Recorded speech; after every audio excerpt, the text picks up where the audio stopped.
Bueno, ahora sí, oficialmente bajo un poco los humos, los decibeles. Haría on si no, si obviamente pudiese por una cuestión de fe, pero no lo voy a hacer, voy a dar gracias a Dios por la oportunidad que nos está dando de una vez más estar aquí reunidos en esta plataforma. Mi nombre es Santiago Alarcón y te doy la bienvenida a este humilde espacio llamado Rincón Apologético. En esta oportunidad vamos a estar hablando con un genio, un crack, un amigo, una persona muy grosa y que además, o sea, yo estimo demasiado y que para el tema, la verdad, que viene como anillo al dedo. Mi amigo, el pastor José Carlos Alpizar Valverde. ¿Cómo estás, José? Bienvenido.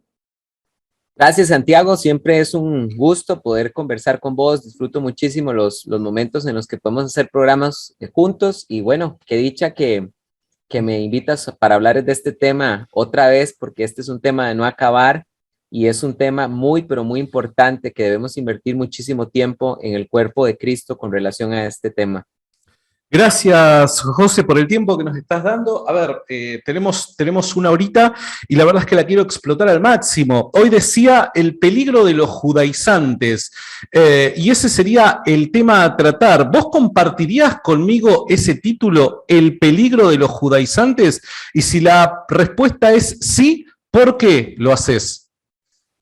Bueno, es una muy buena pregunta, Santiago, porque mira, yo me atrevo a decir que eh, ahorita la Iglesia de Cristo tiene varios temas con los que estamos luchando. Estamos luchando con el tema de la ideología de género, con el posmodernismo, con el ateísmo, el escepticismo, pero yo creo que el gran gigante que vamos a tener que afrontar, y creo que esto lo va a confirmar unos 5 o 10 años, espero de todo corazón equivocarme, es el tema de los judaizantes.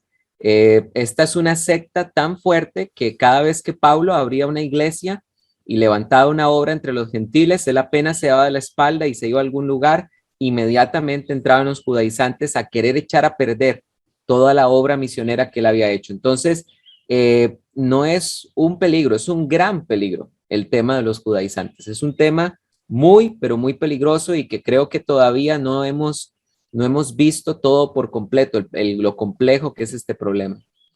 ¿Sabés que recién hacías una acotación que la verdad es que por más básica que pueda llegar a ser o aparecer, nunca lo había pensado? Y es cierto, la secta de los judaizantes es la secta más antigua que se opuso de alguna manera al cristianismo o a la plenitud de la fe cristiana expresada mejor en Pablo, ¿no? En la doctrina paulina, ¿no?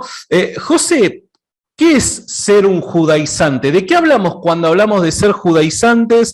Hay personas, y yo pido disculpas porque muy probablemente cometa algún error por el desconocimiento, hay personas que no, dicen de que no es correcto decir judaizantes, sino las raíces hebreas.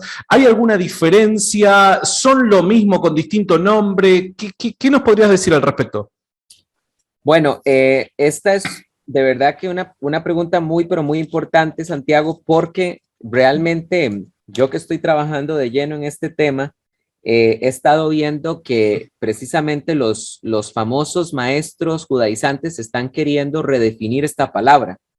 Y una de las características de los judaizantes es que siempre atribuyen muchas cosas a conspiraciones de Roma. Son excelentes para hacer teorías de conspiración de Roma.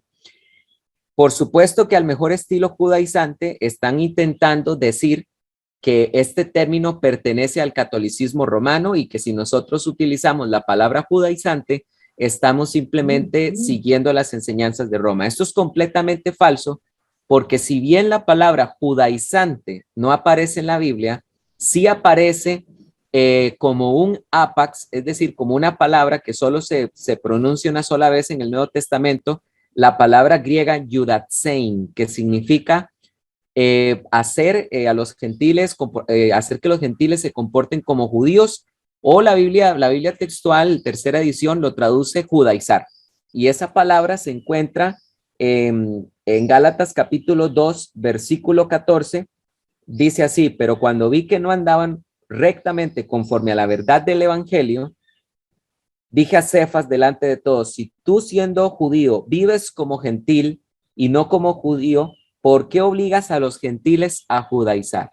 O como aquí traduce la cuarta edición de la Biblia textual, ¿por qué obligas a los gentiles a vivir como judíos? Entonces, ¿quiénes son? ¿Quién es un judaizante? Es cualquier persona que quiera obligar a los judíos a seguir las leyes ceremoniales, litúrgicas y leyes dietéticas que eran propias entre Dios y la nación de Israel. Eso es judaizar. No es un invento de Roma, es algo que aparece en boca del apóstol de los gentiles y por eso utilizamos este término.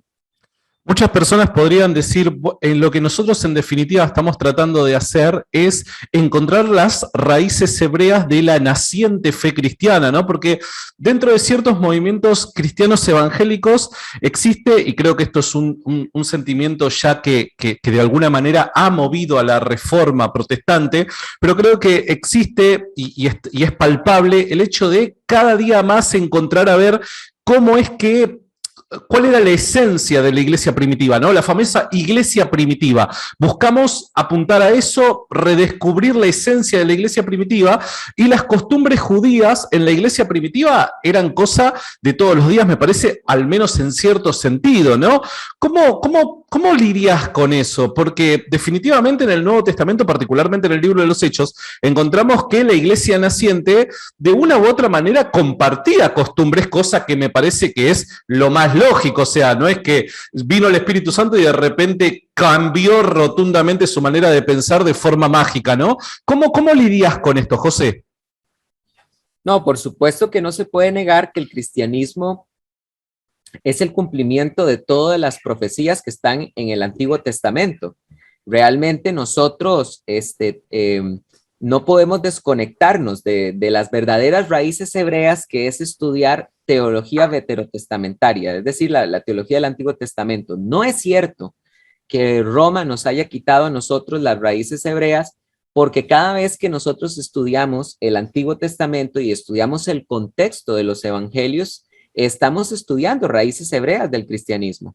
Entonces, esta es una falsa acusación de parte de los judaizantes, ¿verdad? De que Roma nos ha quitado las raíces hebreas y que necesitamos volver a recuperarlas. Yo creo que realmente cuando hacemos un estudio serio, una exégesis histórica, filológica de los libros del Antiguo Testamento y de los evangelios, ahí estamos comprendiendo las raíces hebreas, pero precisamente las raíces hebreas, las verdaderas raíces hebreas, el lema de teología paulina es enseñando sanas raíces hebreas sin judaizar, porque las verdaderas raíces hebreas nos hacen entender de que Dios en el Antiguo Testamento tenía un pueblo especial que se llama Israel, y Dios a ese pueblo le dio algunas cosas que eran propias entre él y ellos, que eso, entre ellas la circuncisión, entre ellos el Shabbat, ciertas leyes dietéticas, que es muy interesante que queda claro en la Biblia, en el libro de Deuteronomio, que habían cosas que ellos no debían comer, pero que se las podían dar a los gentiles. Por ejemplo, la Biblia dice en Deuteronomio que la nación de Israel no podía comer un animal despedazado, pero dice la Biblia, pero se lo podéis dar al extranjero que vive entre vosotros. Entonces, esto es algo que nos permite entender las verdaderas raíces hebreas, que habían cosas que eran solo para los judíos. Y esto queda claro en Hechos de los Apóstoles, porque es un sínodo. En Hechos capítulo 14 y 15, los primeros judíos mesiánicos se reúnen para saber qué hacer con los gentiles. Y ellos toman la decisión de que ciertamente los gentiles no deben de seguir estas leyes ceremoniales, festivas y dietéticas, porque entienden que era un tema entre Dios e Israel, no entre Dios y los gentiles. Pregunta, sí, tipo ping-pong de preguntas y respuestas. ¿Hablar de judíos mesiánicos es lo mismo que hablar de judaizantes? Totalmente no. Un verdadero judío mesiánico es Paulo o Pedro.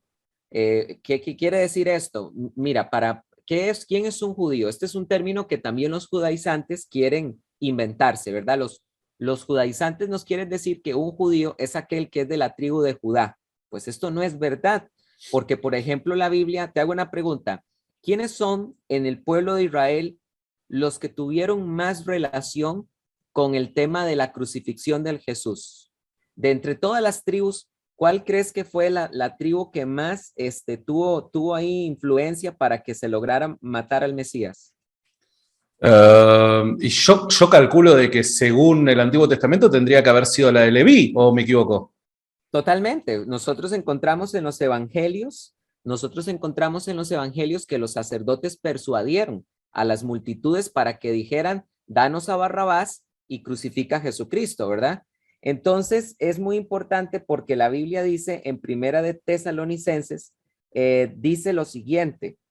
Dice así, Primera de Tesalonicenses capítulo 2, verso 14, pero vosotros, hermanos, llegasteis a ser imitadores de las iglesias de Dios en Cristo Jesús que están en Judea, pues también vosotros padecisteis las mismas cosas de vuestros propios compatriotas, como también ellos de los judíos, los cuales no solo mataron al Señor Jesús.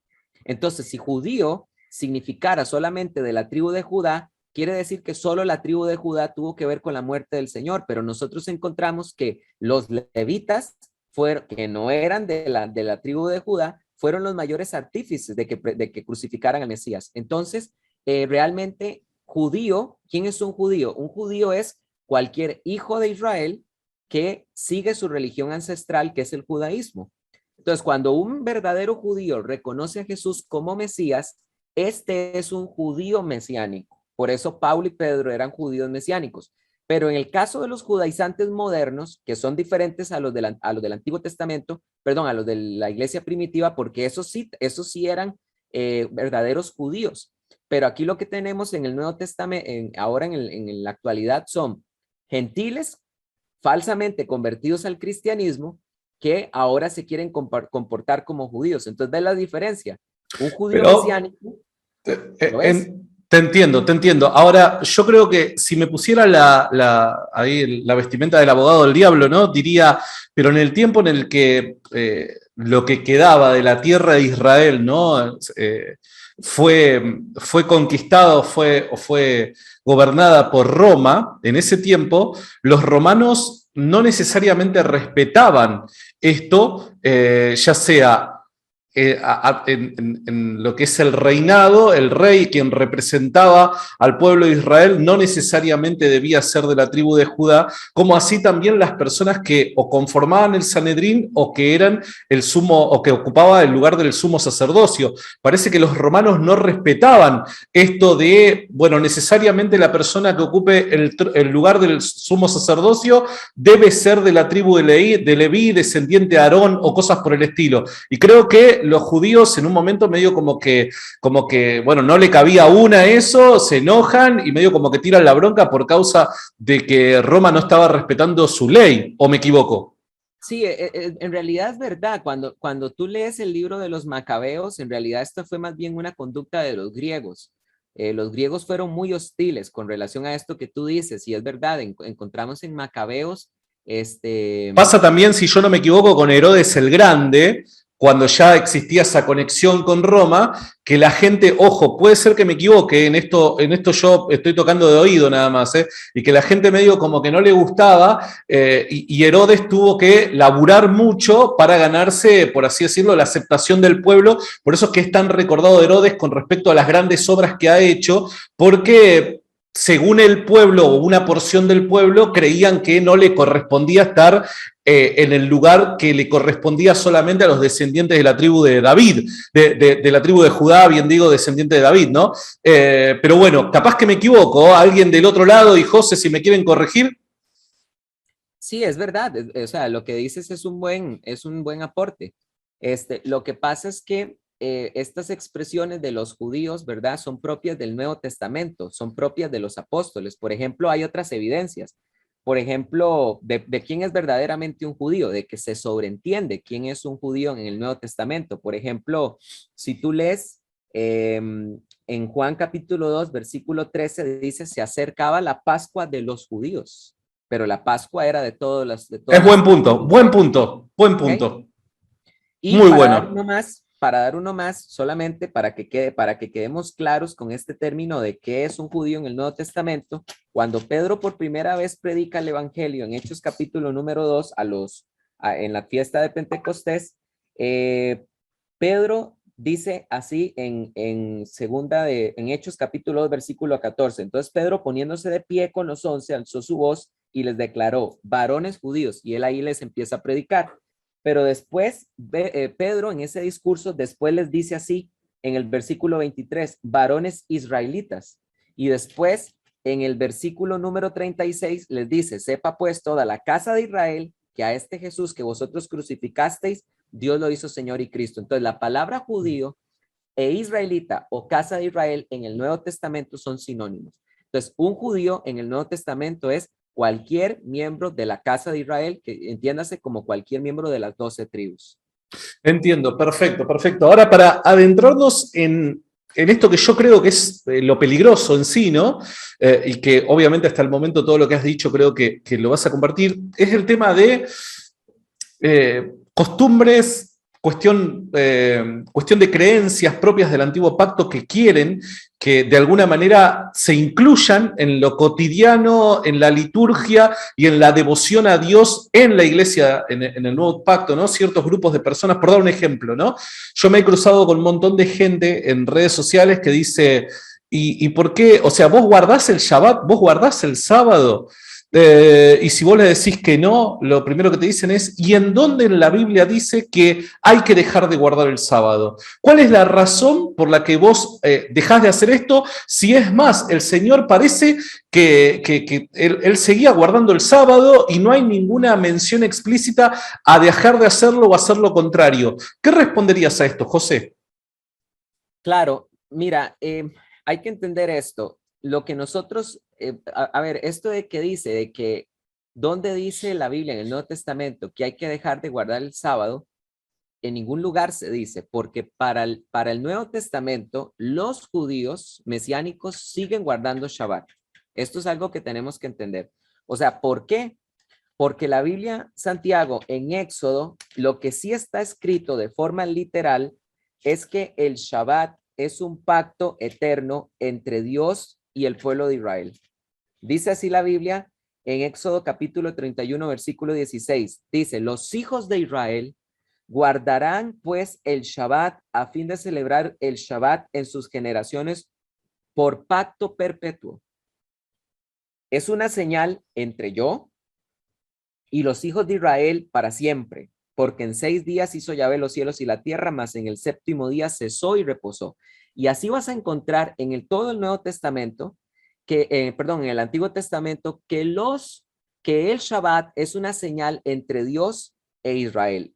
Lo que no encuentras es en el Nuevo Testamento que ahora el apóstol de los gentiles nos diga, y bueno, ahora ustedes se deben incluir con respecto al tema del Shabbat. No hay, Santiago, una sola, y esto no es apelar al silencio, porque lo que sí está claro en el Antiguo Testamento es que el Shabbat es solo entre Dios e Israel, pero no aparece en el Nuevo Testamento donde se nos diga que ahora no solo Israel, sino también los gentiles tienen que guardar este pacto como algo perpetuo. Y por eso es que en todo el Nuevo Testamento no vas a encontrar una sola referencia de una iglesia gentil guardando Shabbat. Y te doy un pasaje. Es muy, muy frecuente, usado por los judaizantes, algunos pasajes como este, mira, como Hechos 13, 44. Dice así, el siguiente sábado se congregó casi toda la ciudad al oír la palabra del Señor. Ok, aquí se agarran los judaizantes porque como dice que el siguiente sábado se congregó casi toda la ciudad, aquí los judaizantes se agarran para decir que los gentiles sí guardaban Shabbat. Bueno, el texto no dice eso. Si sigues leyendo anteriormente el contexto, vas a encontrar que fue que Pablo predicó en la sinagoga y los judíos lo invitaron para que el siguiente sábado llegara y hubo un anuncio, una noticia. Mira, este hombre viene a predicar y aquí la gente se reunió para hablar. Pero supongamos por un momento que realmente aquí los gentiles están guardando Shabbat. No vale. No vale porque este no es un ejemplo de cristianos gentiles. Estos gentiles que aparentemente estarían guardando Shabbat no son creyentes. Están por escuchar la predicación del evangelio. Claro. Entonces no encuentras un solo registro de la iglesia primitiva gentil guardando Shabbat. Entiendo, entiendo. Ahora, también yo si sigo con el traje del abogado del diablo te diría, bueno, pero en definitiva, ¿la iglesia qué es? La iglesia no es la extensión de Israel, no somos nosotros también descendientes de Abraham, nosotros también no recibimos este pacto porque somos parte del Israel de Dios, así nos dice Pablo también. ¿Qué le dirías al respecto a esa gente?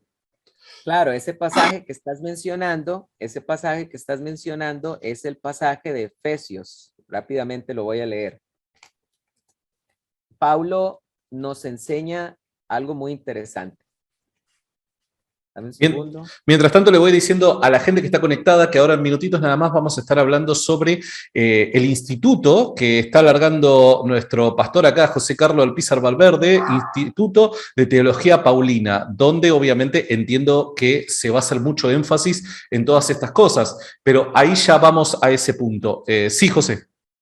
Bueno, mira, es muy interesante esto, o sea, la Biblia dice así en Efesios capítulo 2 del 11 en adelante, dice, por tanto recordad que en un tiempo vosotros los gentiles en la carne, los llamados incircuncisión por la llamada circuncisión hecha a mano en la carne, estabais en aquel tiempo apartados de Cristo, excluidos de la ciudadanía de Israel, extraños a los pactos, pero no termina ahí el texto. El texto dice extraños a los pactos de la promesa.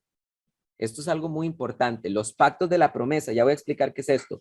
No teniendo esperanza y sin Dios en el mundo, pero ahora en Cristo Jesús, vosotros que en un tiempo estabais lejos, fuisteis hechos cercanos por la sangre de Cristo. Cuando la Biblia dice los pactos, no se refiere, la Biblia no dice que ahora en Cristo tenemos parte en los pactos, ¿verdad? Y punto. Lo cual nos haga pensar que entonces, bueno, tenemos que guardar Shabbat, que es un pacto, tenemos que circuncidarnos, que es también otro pacto, sino que habla de los pactos de la promesa, y esos son dos pactos. Son el pacto abrahámico, donde Dios le dijo a Abraham que en su simiente todas las naciones serían benditas. Y el segundo pacto que tiene una promesa es el pacto, el nuevo pacto, que es el que precisamente dice, escribiré vuestras leyes en vuestro corazón y andaréis en ellas y cambiaré vuestro corazón de piedra por un corazón de carne y pondré mi espíritu dentro de vosotros. Entonces, en Cristo Jesús, nosotros hemos tenido acceso a estos pactos de la promesa, pero eso no se puede extrapolar para decir, entonces hay que guardar el pacto de la circuncisión, porque si fuese así, entonces Pablo jamás se hubiese molestado cuando querían circuncidar a Tito. Pero vos en Gálatas encuentras que Pablo se opuso a que a Tito se le quisiera circuncidar, pero no se opuso con Timoteo, porque Timoteo, su madre era judía, entonces él sí, como descendiente de Abraham en Isaac, tenía que seguir con ese pacto, pero Tito no, Tito era 100% griego, 100% gentil, entonces Pablo no estuvo de acuerdo. Muy buena, muy bueno ese ejemplo, el de Tito, no lo sabía, así que te lo voy a estar robando. Otra de las cosas que resulta un tanto difícil para mucha gente es, bueno, a ver, parece ser que los cristianos nos robamos, por así decirlo, o bien, o mejor, la reformulo. Parece ser que nosotros los cristianos terminamos obedeciendo en parte ciertas cosas que son del Antiguo Testamento y en parte ciertas otras no. ¿A qué va mi pregunta? ¿Cómo distinguir aquello del Antiguo Testamento que parece ser parte de todos aquellos mandamientos dados a Israel en Sinaí, pacto hecho con Moisés, ¿no? Particularmente? ¿Cómo distinguir qué de eso sí y qué de eso no? Porque muchos te dicen, a ver, cuando vos lees los 10 mandamientos encontrás con no matarás, no robarás, y todo eso los cristianos lo seguimos manteniendo, defendiendo, promoviendo. Pero cuando nos encontramos con guardar el sábado, cosas por el estilo, parece que pegamos el salto. ¿Qué cosas sí y qué cosas no del Antiguo Testamento? Ok, perfecta pregunta. Ok, Santiago, esto para poder solucionar este tema, lo que hay que hacer primero que todo es definir qué significa guardar la ley y qué significa la palabra la ley. Porque uno de los problemas con los judaizantes es que meten todo en un mismo paquete y esto no se vale. Porque, por ejemplo, cuando nosotros llegamos a la conclusión de que en Hechos capítulo 15 los apóstoles han decidido que los gentiles no estén bajo la ley, entiéndase esto como leyes dietéticas, como cuestiones festivas, entonces los judaizantes inmediatamente dicen, entonces esto quiere decir que podemos fornicar, que podemos robar, que podemos matar. Entonces meten como una sola cosa la ley. Y lo cierto es que para poder entender esto de qué debemos guardar y qué no debemos guardar, nosotros tenemos que entender que la ley tiene una heptadivisión, es decir, que la ley está dividida en 7 cosas. Te las voy a mencionar brevemente. A ver. La ley tiene una heptadivisión. En primer lugar, en la Biblia, la ley a veces se refiere solo al Pentateuco. Por ejemplo, Lucas 24:44, Jesús dijo, era necesario que se cumpliera todo lo que estaba escrito de mí en la ley, en los salmos y en los profetas. ¿A qué se está refiriendo aquí Jesús con la palabra ley? Al Pentateuco, a la Torá, a los 5 libros de Moisés. Queremos decir nosotros que cuando no estamos bajo la ley, está anulado el Pentateuco como canon. En ninguna manera, nunca hemos dicho eso. Entonces, este no es el tema, pero este es uno de los significados que tiene la palabra ley. Luego puedes encontrar que a veces la ley, la palabra ley en la Biblia se refiere a todo el Antiguo Testamento. O sea, no puedo ir a los pasajes para no hacerlo largo, pero Pablo muchas veces refiriéndose a los salmos, después Pablo dice, porque como estaba escrito en la ley y primero había citado los salmos. Entonces, la ley a veces significa toda la Tanaj. Nunca hemos dicho que la Tanaj ha quedado inservible como canon inspirado por Dios. Pero luego, la ley también es un código litúrgico.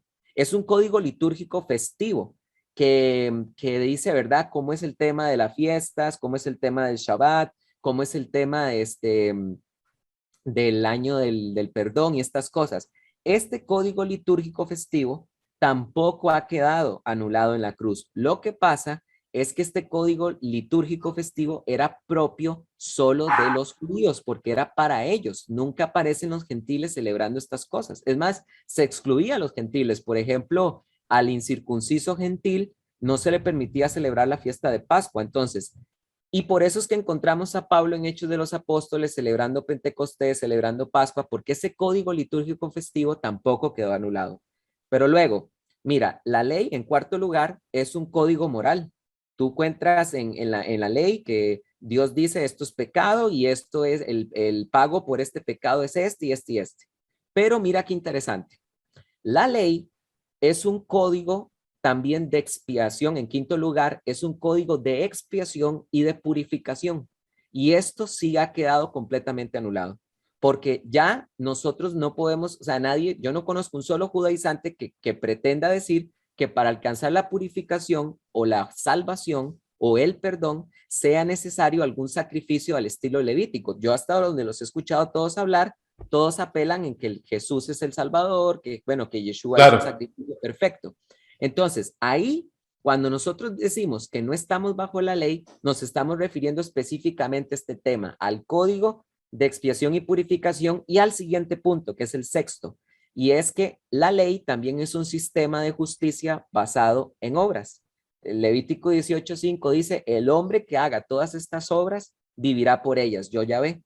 Pero luego Pablo, en Gálatas capítulo 3, enseña que ese sistema de justicia era inútil porque estaba basado por obras y que ahora nosotros debemos seguir las pisadas del patriarca Abraham, que es por fe. Entonces, este sistema de justicia para alcanzar salvación mediante las obras ha quedado completamente sustituido por Cristo y la fe puesta en Cristo Jesús. Y el séptimo significado, que también recibe a veces la palabra Torá o la ley en la Biblia, el séptimo significado se refiere a todo ese conjunto de historias que son para nuestro aprendizaje, la historia de Abraham, la historia de José. Entonces, cuando nosotros decimos que no estamos bajo la ley, nos estamos refiriendo a 2 cosas específicas. Ya no aplica el código expiatorio y tampoco aplica ese sistema de justicia para alcanzar salvación. Y en el caso del código litúrgico, no aplica para el gentil porque siempre fue para el judío. Entiendo. Ahora, cualquier judaizante podría venir y decirte, pero Jesús dijo que no ha venido a abolir la ley. ¿Cómo en esta división que haces, subdivisión, no sé cómo llamarla, ¿no? Que haces de la ley, ¿cómo podés identificar a qué ley se refería Jesús cuando decía que no ha venido a abolir la ley? ¿Qué explicación le das al respecto a la persona que hace este planteo?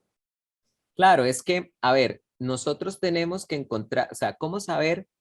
Primero que todo, Cristo, es verdad, Cristo no vino a abrogar la ley, que es anular la ley. Cristo lo que hizo fue, estas dos palabras nuevas que se usan mucho en jurisprudencia, Santiago, y son derogar y subrogar, que es diferente. ¿Qué es derogar y subrogar? Derogar es tomar el lugar de. Por ejemplo, rápidamente, hace poco tengo entendido que Perú acaba de cambiar de constitución política. Eso es abrogar la ley, es decir, es cancelar una constitución política por otra. Eso es un borrón completo, borrón y cuenta nueva, ¿verdad? Pero subrogar y derogar es diferente. Derogar significa cuando se ocupa el lugar de algo sin tener que anular el resto. Y subrogar significa modificar algunas cosas. Entonces, Cristo al sistema litúrgico para alcanzar perdón, que era por animales y todas estas cosas, Cristo lo derogó, Cristo tomó su lugar. Y esto Pablo lo dice, Pablo nos enseña el por qué vino la ley y cómo la ley tenía que cumplir una función hasta que viniera el Mesías, porque mira lo que dice Gálatas capítulo 3 del 19 en adelante, dice, ¿para qué entonces la ley? Pregunta Pablo, ¿para qué la ley? Y Pablo contesta, fue añadida por causa de las transgresiones hasta que viniera la simiente. ¿Lo ves?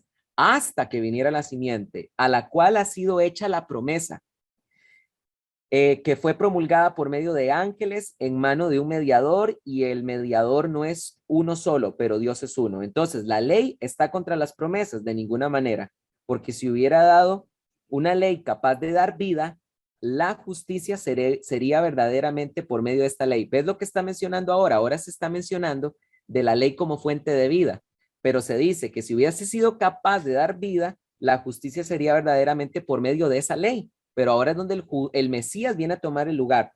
Pero la Escritura encerró todo bajo pecado para que la promesa de la fe de Jesucristo fuera dada a los que creen. Y aquí está la palabra clave.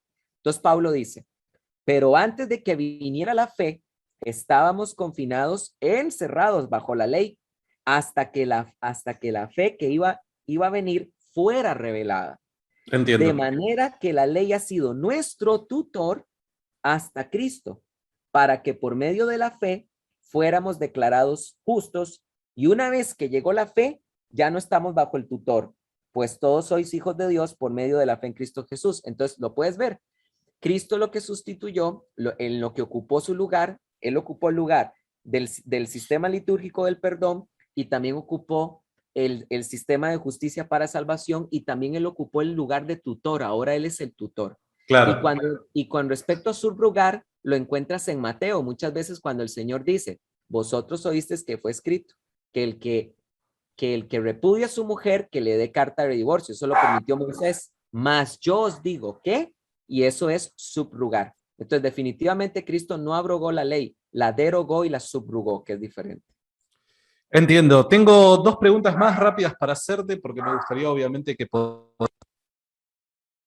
del instituto, pero alguien podría sacarte como as de la manga, Primera de Juan, si yo no me equivoco, corríjanme si estoy equivocado, Primera de Juan cuando dice que el pecado no es otra cosa más que transgresión a la ley.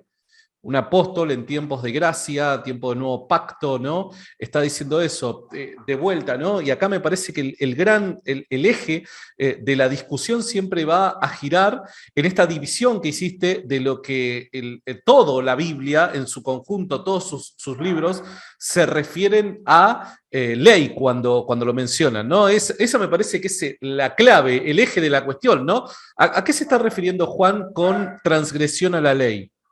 Bueno, recuerda que yo dije que Jesús no anuló, cuando decimos que no estamos bajo la ley, en ningún momento hemos dicho que el código moral de Dios quedó anulado. ¿Ok? Entonces, amén.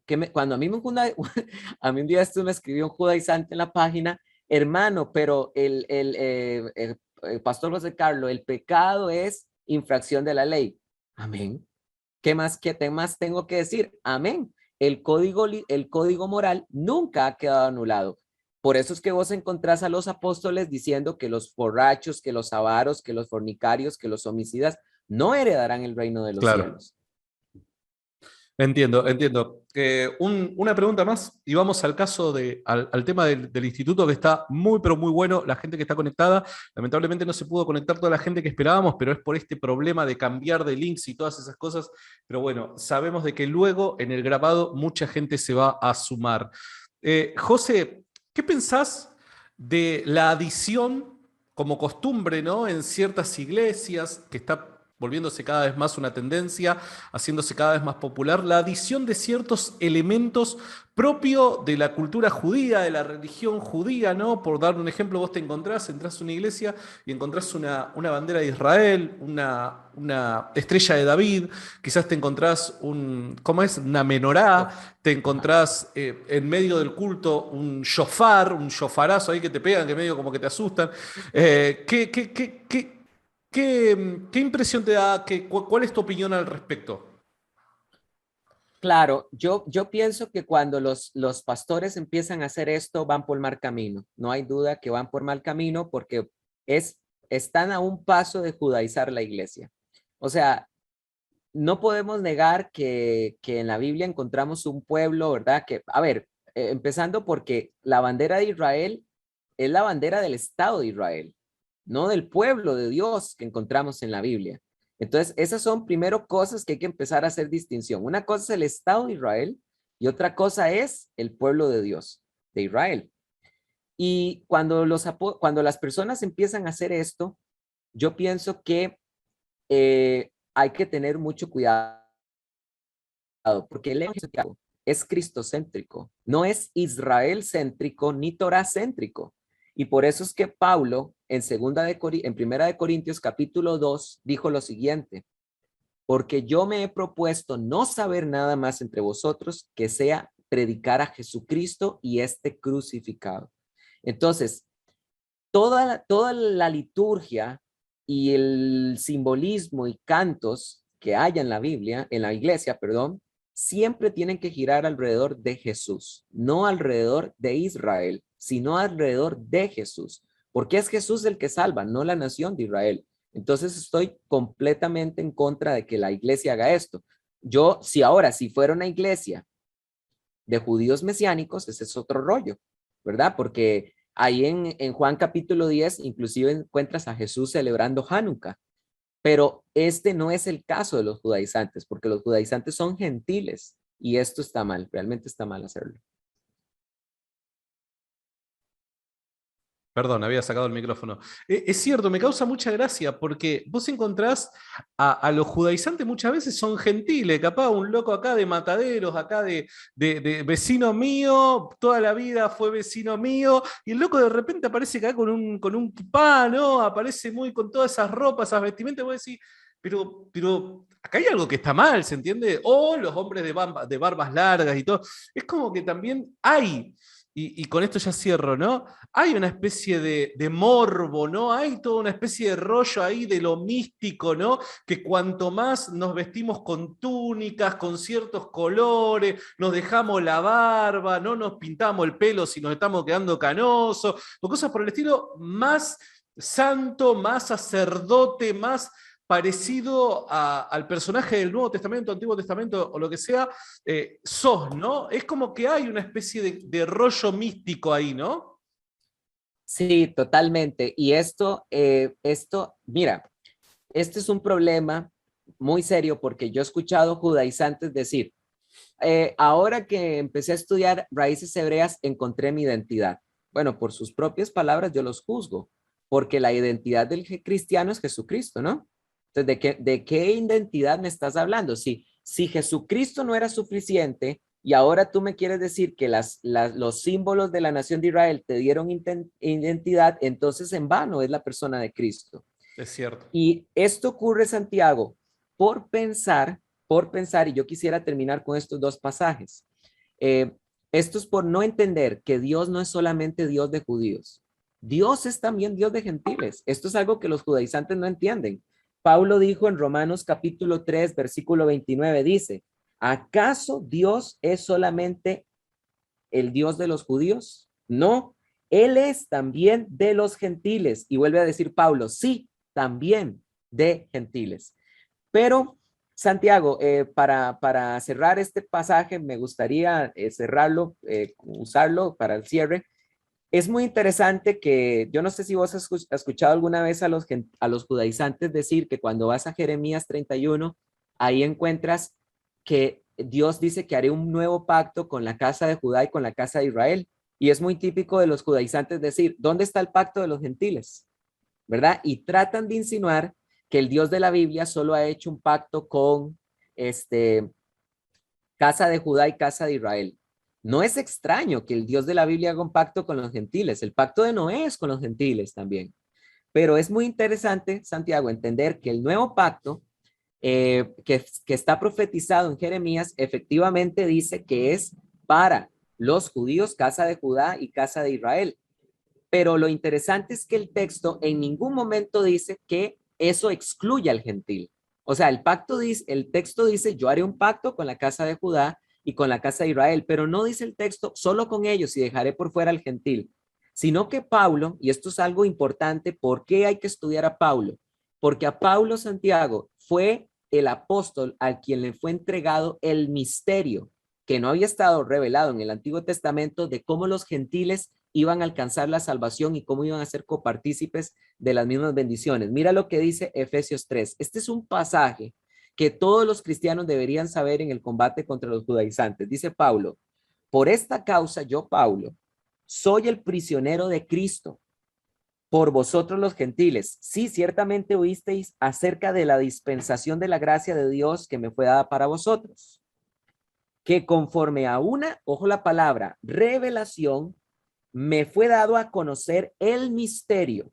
Ojo, una revelación me fue dado, conforme a una revelación me fue dado a conocer el misterio, como antes escribí brevemente, leyendo lo cual podéis percibir de mí entendimiento en el misterio de Cristo, que no fue dado a conocer, este misterio no fue dado a conocer a los hijos de los hombres en otras generaciones, como ahora fue revelado a sus santos apóstoles y profetas por el Espíritu.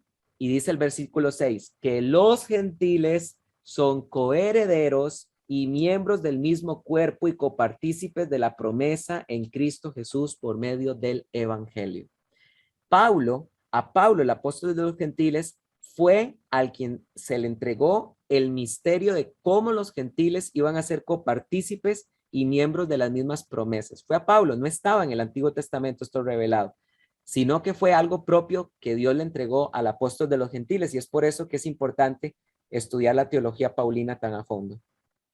Pablo es la piedra en el zapato de muchos y principalmente de los judaizantes. Ahora, si yo quisiera reforzar un poco mi conocimiento en esto, José, o sea, cómo poder contestar y no solamente quizás formarme con la intención simplemente de quiero aprender a contestar, a pelear, a debatir, sino también a ver, sacarme todas mis dudas, consolidar mi conocimiento acerca de esta discusión que está habiendo y que es de las más antiguas de las que tuvo el cristianismo, ¿no? ¿Cómo podemos hacer? ¿Abriste un instituto? Sí, hemos, Santiago, formalizado con toda seriedad el estudio de la apologética antijudaizante. O sea, hemos formalizado el estudio de la teología de Pablo. Hace unos días tuvimos la oportunidad de inscribir el Instituto Paulino Internacional frente a un notario, lo hemos inscrito debidamente y estamos comenzando porque tenemos proyectos a mediano y largo plazo, pero estamos iniciando con un diplomado en teología paulina.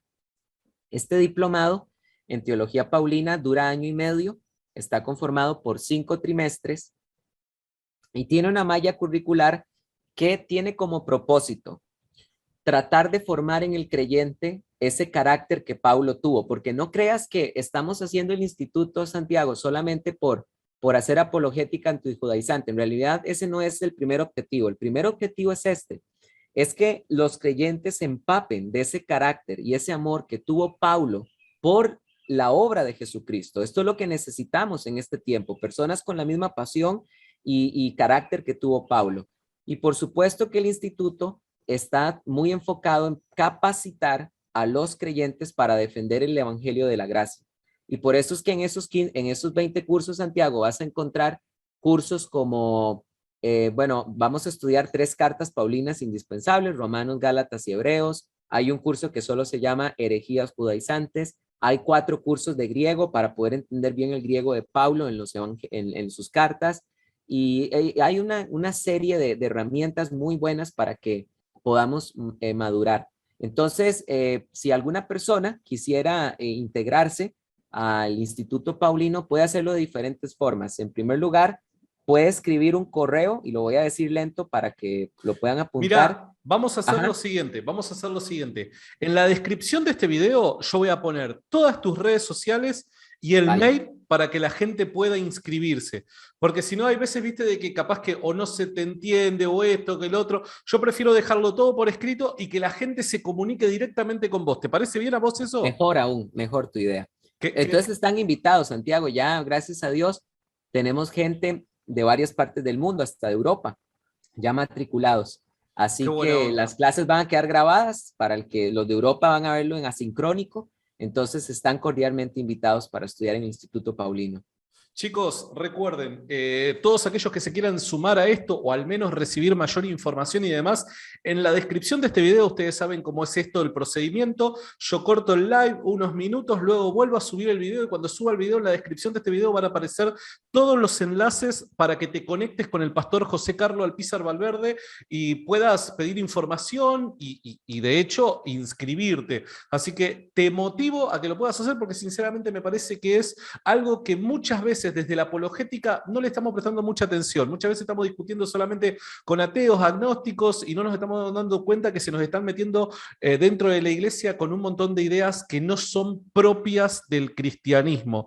2 puntos más para cerrar. La primera dice, Casa de Israel dice, pregunta, ¿por qué Dios escogió a un hombre tan preparado en la Torá para predicarlo a los gentiles? ¿Qué necesidad había si solo eran simples gentiles? Si me permitís dar una opinión y vos corregirme después, José, nos quedan 6 minutos nada más. Y yo creo que Dios, sabiendo, previendo que compartir el evangelio a los gentiles iba a provocar ciertas broncas y demás, y el intento de ciertas sectas judías de contaminar a través de ciertas ideas, ¿no? La esencia propia del cristianismo, Dios, advirtiendo eso, prepara a una persona muy bien formada con la capacidad y la retórica como para poder responder y poder defender la esencia de la fe que es en Cristo y no necesariamente en el antiguo pacto. Eso es lo que yo diría. No sé vos qué opinás. Bueno, es que sí, igual que vos. Ahora pongamos el otro escenario. Dios guarde, Dios hubiera escogido como apóstol de los gentiles a alguien que no supiese mucho de la Torá, porque hubiese sido acusado de no sabe lo que está diciendo, ¿verdad? Entonces nadie puede acusar a Pablo de que él no sabe lo que está diciendo porque él es un verdadero doctor en la ley. Totalmente, totalmente. Última pregunta y con esta nos despedimos. ¿Yeshua o Jesús? ¿Cómo se predica? ¿Se le dice Jesús? ¿Se puede decir Jesús? ¿Se le debe decir Yeshua al orar, al predicar, al hablar de él? ¿Qué onda con el nombre? Claro, esta es una muy buena pregunta. La respuesta es cualquiera de los dos. Este, podemos decir Yeshua, que es un nombre en hebreo, pero no podemos impedir que los gentiles digamos Jesús en nuestro idioma. ¿Por qué? Por una simple razón. El Nuevo Testamento fue escrito en griego y los apóstoles no tuvieron ningún problema de escribir en vez de Yeshua, no tuvieron ningún problema en escribir Jesús. Entonces, así como ellos tuvieron libertad de decir, de pasar al Yeshua al griego Jesús, nosotros tenemos la misma libertad para decir Jesús al pasarlo al español.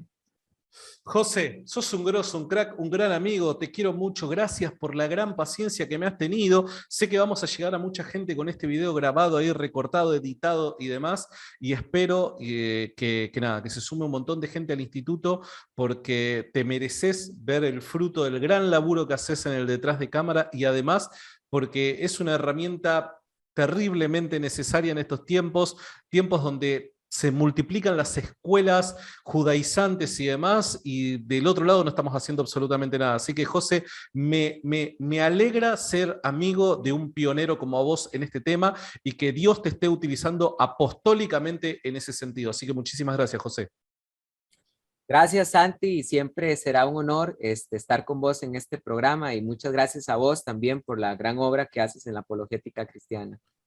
Cuando quieras, de vuelta, y yo te aseguro que en algún curso ahí de teología paulina me voy a estar anotando porque hay muchos que quiero tomar y quiero aprender a responder todas estas cuestiones. Así que ahí me vas a tener como alumno, amigo. Y para toda la gente que está conectada, gracias a los que están conectados. Recuerden, ahora pasamos este video a privado y luego lo vuelvo a subir en poquitos minutos nada más. Lo vuelvo a subir y les pido por favor que estén comentando, dándole like, compartiendo para que el algoritmo de YouTube me pueda dar una mano promocionándolo cada vez más. Dios los rebendiga, los requiero, les mando un abrazo grande a la distancia y será hasta la próxima vez, la vez que nos veamos. Chau.